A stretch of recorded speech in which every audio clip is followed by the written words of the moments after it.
You're listening to the Mind Flipping Podcast, where you'll find tools and tips to help you renovate and update your mind and life.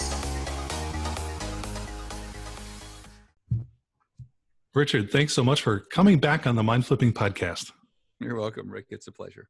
Yeah, I could tell when we were done, we weren't done.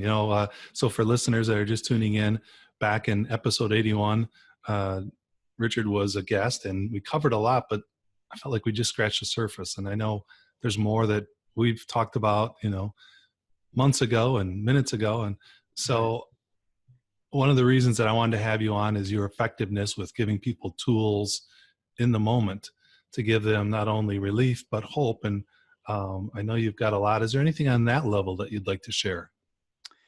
Yeah, so here's my awareness. What I understand is there's a difference between a practitioner and a researcher. So when I got my PhD, I had to become a researcher. And crossing that bridge was challenging. I was constantly receiving correction and direction, and maybe not very nicely either, by my professors saying, no, this is how the scholarly voice sounds. Well, my experience in that whole process was not a positive one from this perspective. I didn't find utility in the researcher's perspective because there were no takeaways. I couldn't, as a listener or a reader, read a research paper such as my dissertation and be able to be a better person because of it the next day because of what I learned. Okay. It was just knowledge.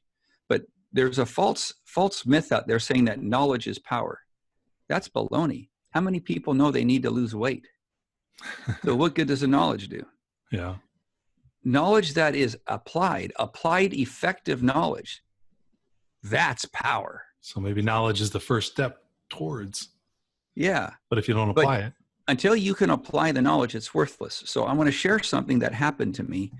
I was facilitating an addiction recovery class. I did that for 3 years, every single week for 3 years. And I developed a communication class for the codependents and the addicts. So husbands and wives is a general rule, but moms, grandmoms, et cetera, were in there. Because what would happen is they'd both drive to class and they wouldn't talk all the way to class because one's an addict and the other's a codependent. Now, the codependent had this false sense of superiority that somehow they were better than the addict. But what they don't realize and what the research brought out is an addiction is an addiction. A drug is a drug. The brain can't tell the difference. And a codependent is simply medicating differently than the addict. So there isn't any one is better than the other. They're both a way to handle your pain, to address your pain, and you're self-medicating. Whether you're drinking alcohol, looking at pornography, or you're completely codependent on someone else's behavior, you're an addict. It's a maladaptive behavior. So I'm chatting with them, and I come up with this trigger buster idea. So let me define trigger and let me define flood so it makes sense when I call it a trigger buster. All right. A trigger is simply a bogey on the radar. So if I'm an air traffic controller and I'm flying, American warplanes and they're blue on the radar screen or green, and all of a sudden a red starts popping on the screen, that means our airspace is being infiltrated by someone not American. Gotcha. We call them bogeys. Yep. That's a trigger. Now, it doesn't mean we shoot them. It means we're aware there's something on the radar screen. Okay, so what we teach people is that there's an upstairs and a downstairs brain. Your upstairs is your cognitive, and it's the equivalent of a rider, like Mowgli. Remember Mowgli from the Jungle Book? Yeah. Picture Mowgli sitting on top of an elephant. That's your conscious and your subconscious, okay? The elephant is your body brains, your heart, your lungs, your kidneys, your digestive tract, even down to your genitals. So all of those are brains, independent organisms. So the elephant's the subconscious. Right. Yep. So it's a 10%, 90% rule. Mowgli's 10%. And here's the challenge. We all operate inside the 10% thinking, and these are engineer type stereotypes, that because I'm logical and reasonable and rational, I'm in complete control. The problem with that is when you shut off the fact that there's a subconscious available to you, you literally are being driven by the elephant. So how many engineers don't have good relationships with their spouses or their children? There's an attachment issue because they don't know how to have an emotion. They don't know how to feel. Okay, now to trigger busters. Socially, I would appear as though I'm an extrovert. I make a living using my mouth. I'm the deepest introvert you could ever imagine. I recharge alone. I recharge reading a book. I recharge putting and golfing on a course that nobody's there, just me and the green grass. It's just like heaven. Yeah. Going on a bike ride or running, a couple miles. I mean, I'm in nirvana. Yeah. Okay. But I've learned how to be in a social setting. In large groups like where you and I met, that was anxiety from day one. Okay. I do not like that. Yeah. I don't like anything more than 3 or 4 people. Now, when I say I don't like, you need to understand this is a preference. Right. We talked about enjoyment performance theory in the last session, right?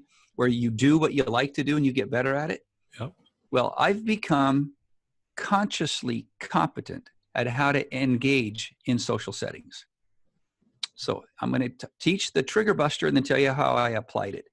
Anybody can do this. I love it. So going to church for me is not a great experience. Okay. I've been going my whole life. I'm very religious. Going to a social at church is even less desirable. At least in a meeting, no one's talking. Maybe the pastor or the preacher, right? Right. But in a social, I'm surrounded by a bunch of people talking.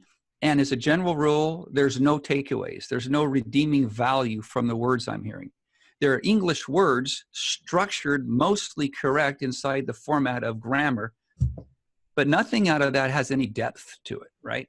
And keep in mind, I'm being a little bit sarcastic and harsh intentionally. Yes. Because my perception is that people are too surfacey, that we are Americans experts at mile-wide relationships about an inch deep. And in order to have any kind of satisfaction in any relationship, there has to be depth to the relationship. Okay, so that's my little soapbox for the moment. But be it as it may, Rick, I dislike going to socials. I just don't like them. So I developed a trigger buster system. I didn't know what it was at the time, but I've since got research to back up what I'm saying. So let's say you've got an addiction to X, whatever X is. And you want to be able to stop that. When you're triggered, when you're in pain, you're not at fight or flight. You're simply, the bogey is now on the radar.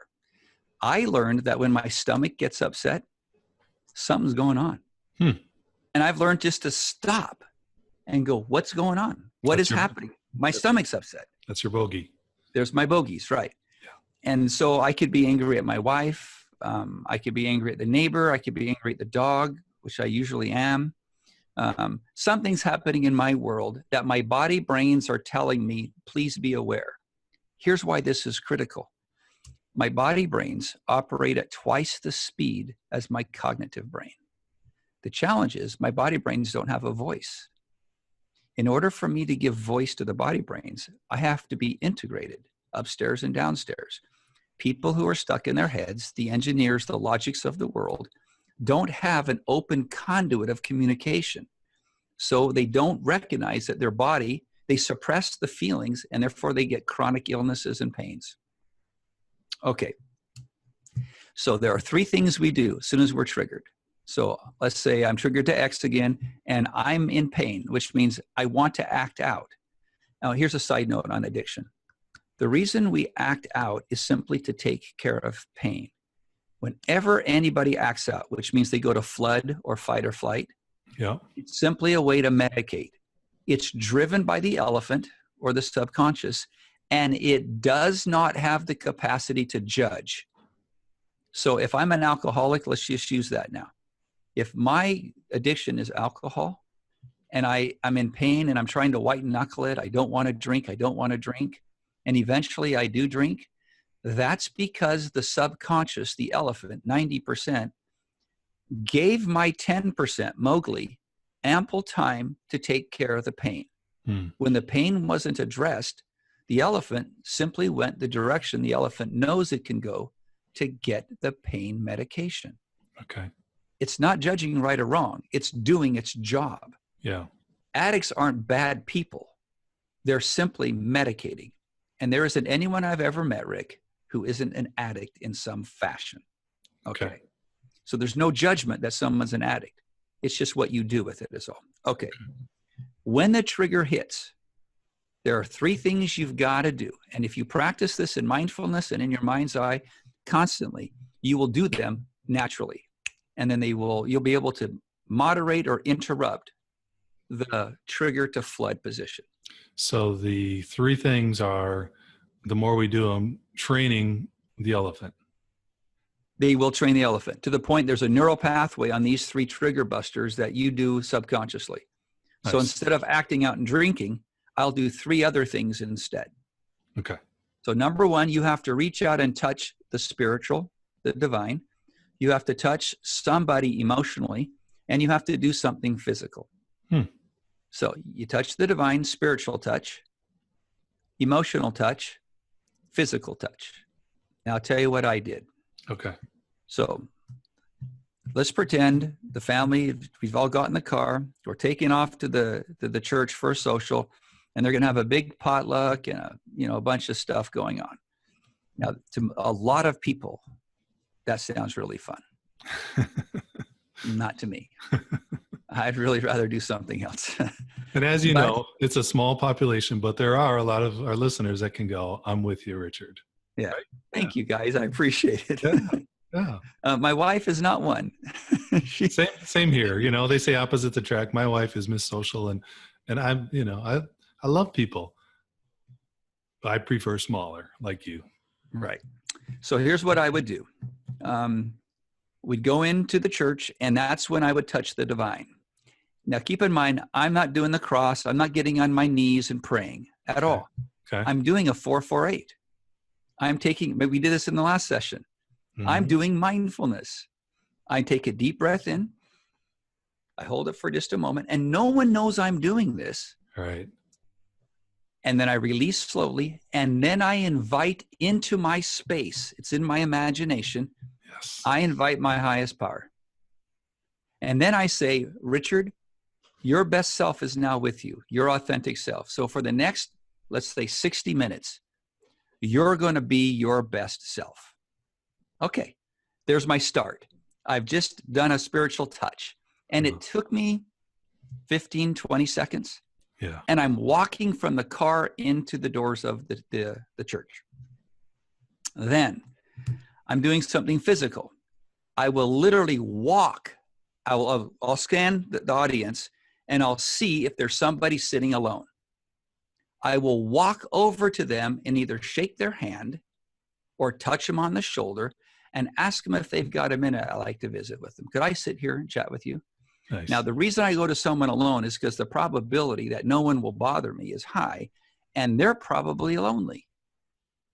And my belief is the greatest gift you could give another human being is 15 minutes of undivided attention neutrally. Try to understand who they are. That to me is love. Oh. Okay. So now I've moved my body and I've touched somebody. Now emotional. I'll have a 5 to 15 minute conversation with them. I'll just sit and talk to them. Yeah. So I did all 3. I touched the divine. I moved my body. And I went and had a conversation with somebody.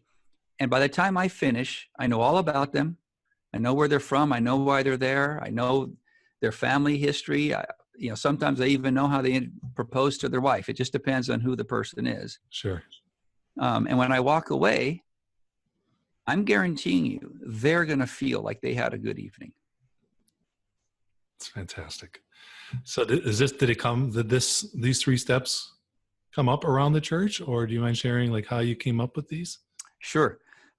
First of all, I was doing it, didn't know that there were 3 steps involved. I just did it. Sure. Because I'm trying to cope, right? Trying to find I'm just trying to figure this out. Yep.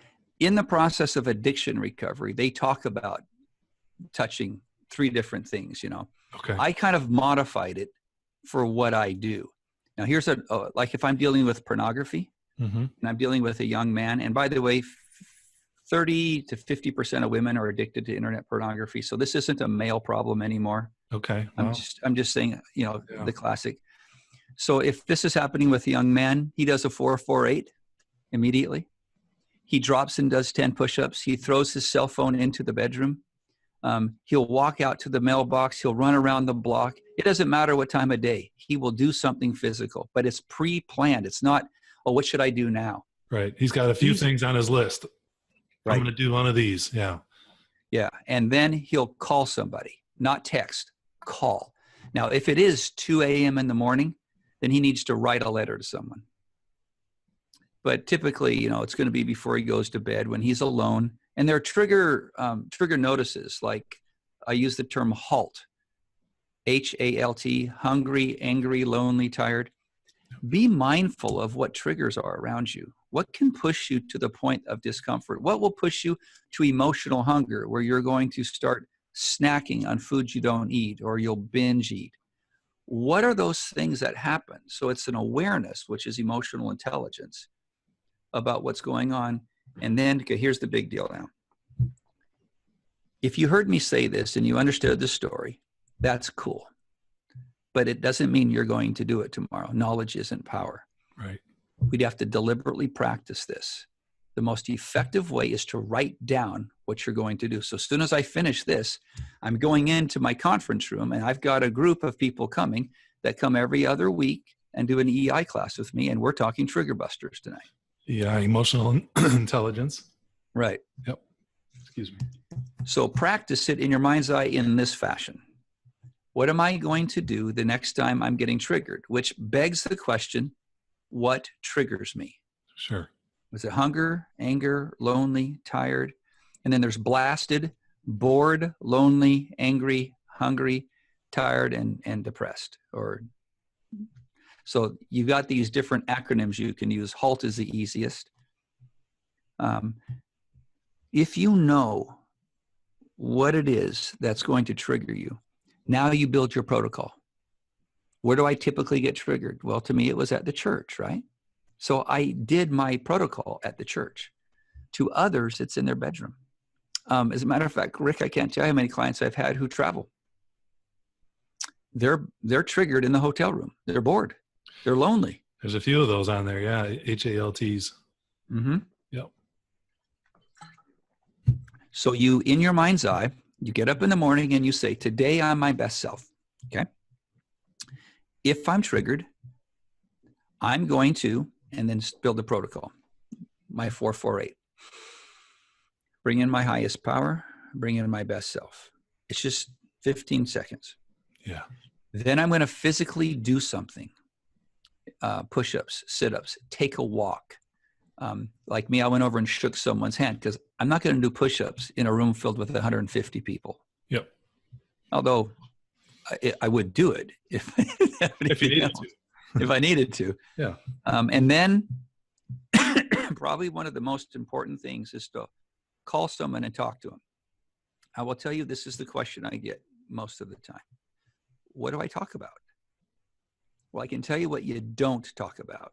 Yeah. I'm about to act out of my addiction right now, and I'm just calling you because I'm about to get bazoffered. That's not what you do. Learn how to have a dialogue with someone about them. So I wrote a book, and in the book I write about a TED and a ting position. A ting is someone who's interesting. They want to talk about themselves. A TED is someone who's interested. So call them up and say, hey, tell me what you're doing today, and are you happy? Or call them up and say, hey, you and I chatted last week. You were heading off to San Diego for the Dodger game. How'd that go? In other words, talk to them about them, and don't bring yourself into the story. Don't relate, don't judge, don't criticize, don't use sarcasm. Just spend 5 minutes talking to them about them. Give them space to talk, and I sense with a loving heart. Yeah, there's researchers who said the following. It's about babies. She said, when you understand a baby, the baby feels loved. Love is understanding another person. You want to understand somebody that you care, or you want to love someone you care about. Have a conversation with them about them, and you're not in it. just for what it's worth, I've had people go 2 months off a challenge of mine to see how long it would take before someone asked them a question about their opinion. There's a general rule. Nobody cares about your opinion. They just don't. They're so worried about their own life. They're trying to figure out life. And it doesn't mean everybody's selfish and narcissistic. It means they're trying to figure out how to get through day-to-day operations. Sure. The greatest gift you could give them is to let them voice what they're feeling.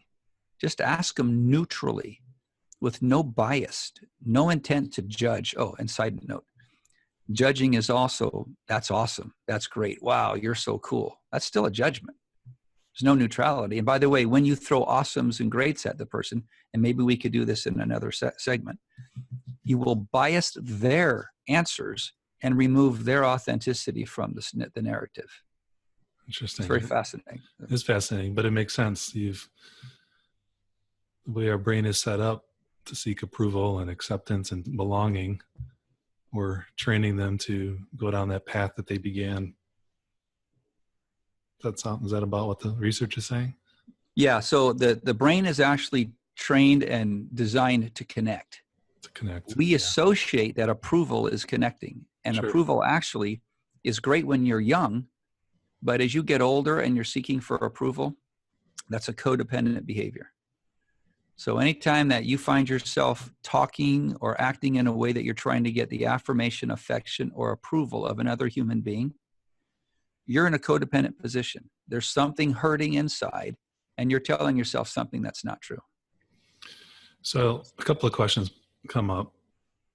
One is, what would you say to those who say, well, what's wrong with, being liked and liking others and getting their opinion, and that includes approval?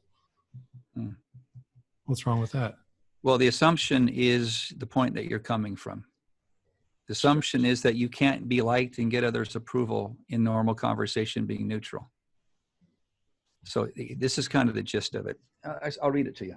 Yeah. In a minute. Yeah. Okay. The author's name is Richard Rohr, R-O-H-R. He happens to be a Catholic. He just passed away not too long ago. He's I think he was a Catholic monk. Okay. So here, I'm paraphrasing what he said. I put it in kind of my own words. Sure.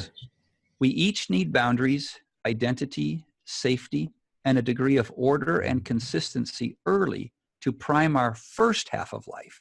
So let me go over this. As parents, our role is to give our children boundaries and consistency. Our job is to prime them. We're preparing them for later on to assimilate. We need to feel special. Now listen to the words here.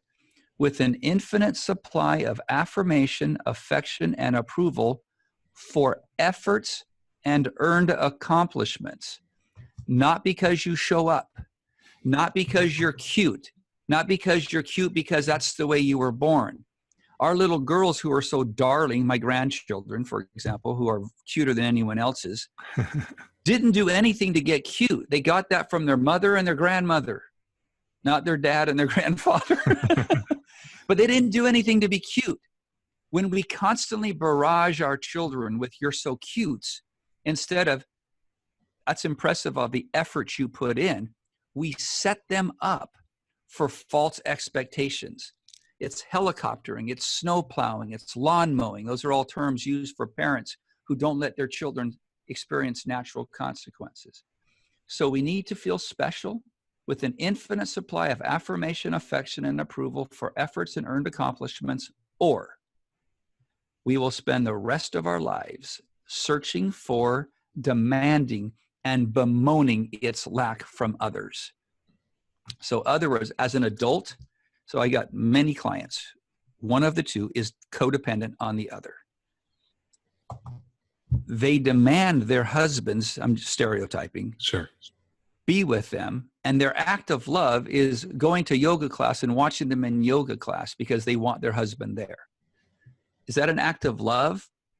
Or is that a coercion that he does something? She's not even inviting him into the space, she's demanding it. Yeah. So when we demand others give us affection, approval, and attention, that's not authenticity. That's coercion. That's manipulation and persuasion. We've lost our authenticity, so we're acting maladaptively to get the drug of someone. I mean, what's Facebook all about? That's electronic narcissism. When you get a like, you feel, oh man, I'm liked. Okay. I have one client who literally won't talk to her in-laws because they didn't give her any likes on her Facebook post over Christmas. That's crazy. Okay, so finishing his quote. If we're married early in life, in other words, we receive an infinite supply of affirmation, affection, and approval because of our efforts, because of what we're trying to do. Yep. We will not spend the second half of life begging for it from others.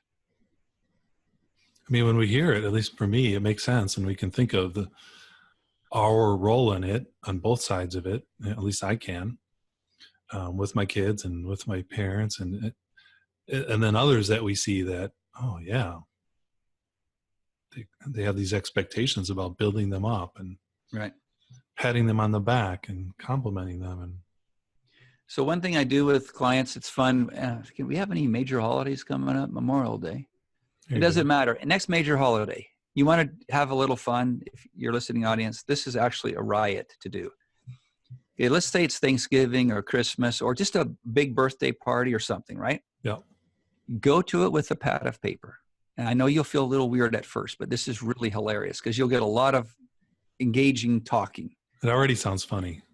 So sit down, sit down in the sofa in the middle of everything. And just pay attention and listen for the following things. Are they communicating with the intent to understand the other person's point of view?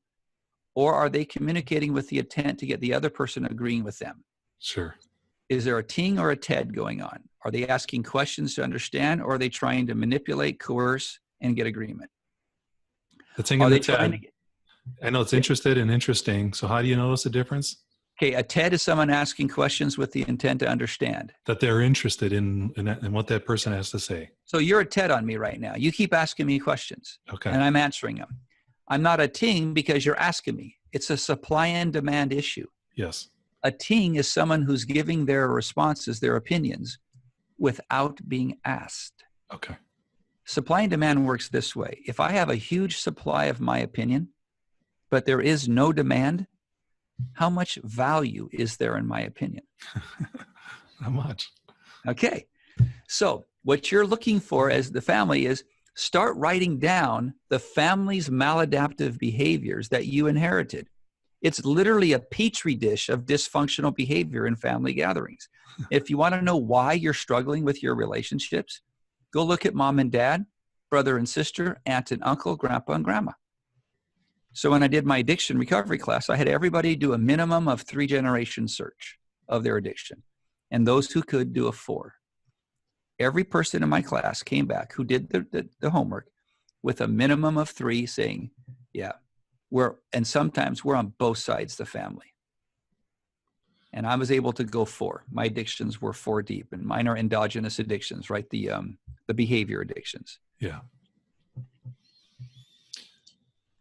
All right. So I want to come back to the question that came up in my brain a little while ago, and then another one bubbled up. So Okay. I'm going to get these both in because I know you've got your group coming up. So if our listeners are out there, I know some listeners are saying, oh, yeah, that's cool. Kind of makes sense, but it doesn't apply to me. What do you say to that? Good luck. Have a good day. The reality is, and this is where I talked about the invitation. When I get phone calls like this, hey, Dr. Himmer, my husband and wife are having my husband and me are having a rough time, and we really like to come in and talk to you. I said, okay. Does your husband know you're calling me? No. Okay. When he does know, and if he's willing to talk to me, then I'm willing to talk to you on the phone to see if we have a collective reason to do business. Right. But I do not want you ever to bring anyone in my office who doesn't want to be here. I'll ask them to leave. That makes sense? Yeah. Okay. If you don't think you need to work on anything like this, that's okay. Yeah. But if you're willing to be a lifelong learner, then these things are very powerful. So people who are in denial that they have a challenge are oftentimes those who are in their head. Man, I've been doing this a very long time. And every time I think I've understood something, that awareness grows a new awareness that I didn't have before. This is a never-ending cycle of learning in mortality. We will never stop learning as long as we have blood flowing through our veins and we can die. So I'm working with, as an executive coaching in this one company. They're in 5 different states. And we did in 2.5 months what I thought would take us a year to accomplish. And he looked at me today and he goes, "Okay, Doc, what do we do now?" And and I didn't answer it. He goes, "The reality is I could do this forever. This is the most exciting work we've ever done. We've literally turned the company on end, flipped it around. We've got 3 people out of the executive positions who shouldn't be there. And we're now replacing them. And we're moving forward in a really fast pace. That's exciting to watch, right?" Yeah. But the reality is, in addiction recovery, in happiness in life, in finding joy in deep relationships, there is no end to learning. So I was talking about the Harrison in the last segment about paradoxical behaviors and the fact that we have these traits. So in his today, I'm going to grab it real quick. In his today, his homework assignment for the past 3 months is to learn to balance frank communication with diplomatic communication. He was weak on the diplomacy, and he was even weaker on the frank. In other words, he was avoiding communication, and he was the president of the company. Yeah. Because he gets beaten up every time he talks, right? Sure. He got that corrected, and he gave me a report today on how he's able to be frank, which means civil, but having a boundary, yet diplomatic, not rude. And then there were another paradox that he worked on. He goes, "I could do this forever." And frankly, there is a forever. I've got a whole chart of what he gets. There's a lot more we can do. And so now he says, "But can we now go train the trainer and bring this down to the next level?" I said, "Yeah, that's kind of the next step. So we could be working on that." So the idea is there anything in your life right now that if you could snap your fingers and say, "If that were different, I'd be happier"? And now you know where you can go.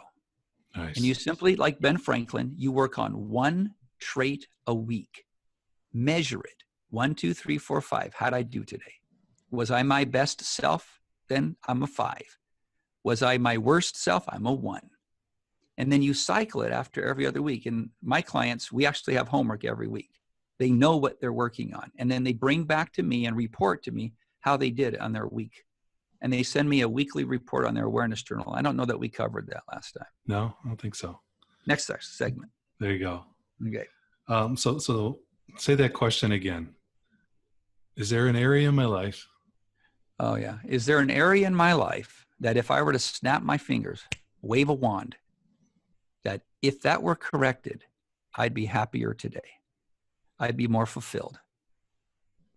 I'd be less worrisome. I'd be less stressed. I'd have less anxiety. And that's a place to start. That's where you start. Awesome. All right. That question that bubbled up for our listeners. So I recently had a client that was listening and felt a little bit was listening to your episode 81, a little bit of, oh no, I'm the whole epigenetics, I'm going to be like mom. I'm going to be like dad. What do you say to that fear of not being able to change, of being a slave to that? Yeah. Well, one, I'd like to give him a hug. I get you. I don't know what you're going through, but I know what I went through.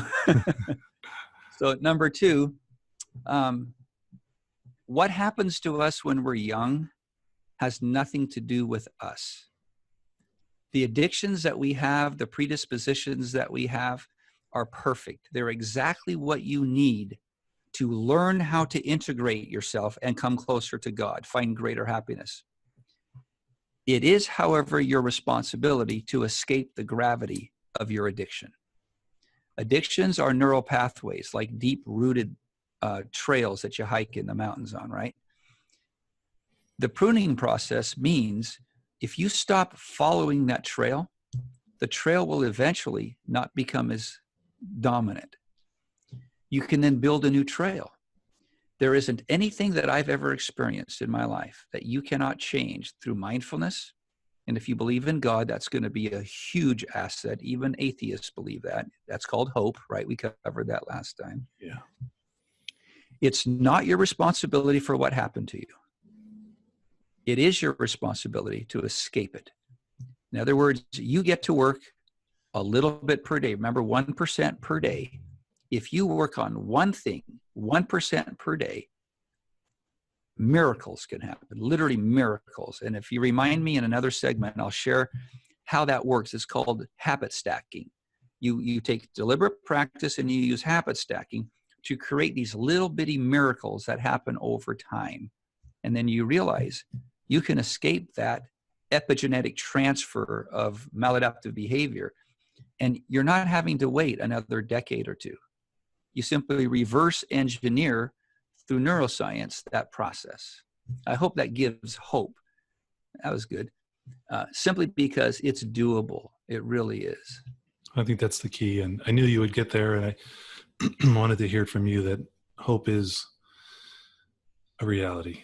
And I love how you say you're not responsible for the past, where you came from, your upbringing, but from this point forward.